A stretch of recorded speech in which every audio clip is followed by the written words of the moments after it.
So the next page we have over here is the procedures page, and this will have all the procedures that you could document, and there's also a general additional procedure note at the very bottom here with just a bigger text box that you could type in any specific notes that you would like. So just running through some of these procedures, you'd have, let's do the intubation.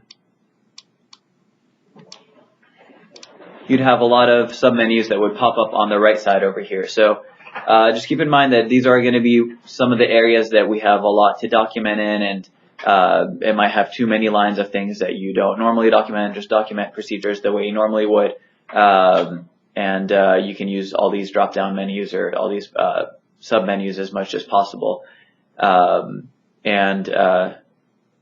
Time completed by ED physician, position, and it'll have a few extras that we don't normally document, so just document them as you normally would.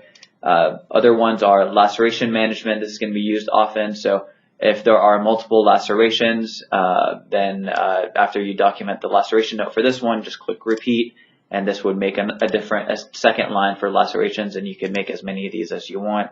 Any additional lines that you don't use will just delete themselves if they're blank by the end of the chart.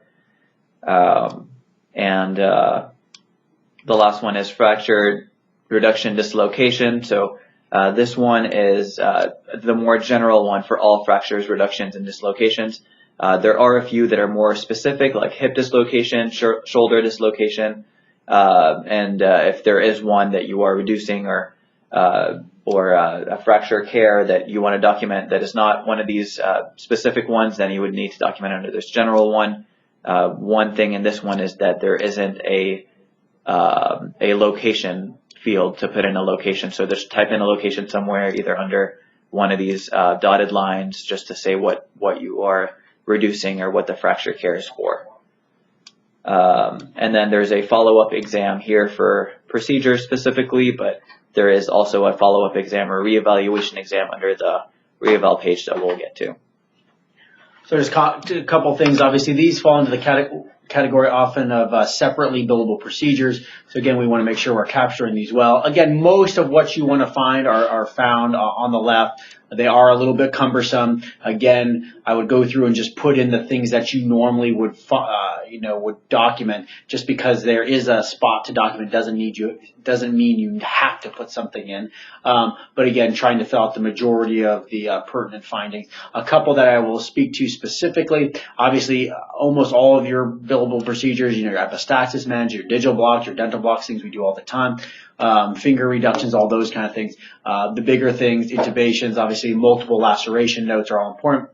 A couple other ones to think about here are splint applications. A lot of times we put splints on non-fractures, more for comfort and so on. Again, that technically can be a separately billable procedure. And also it's important to document if we are giving somebody or putting somebody in a splint, the post-evaluation to make sure that there's no signs of compartment syndrome and they are neurovascularly intact after the application of the splint. Again, that's very important for kind of a medical legal standpoint.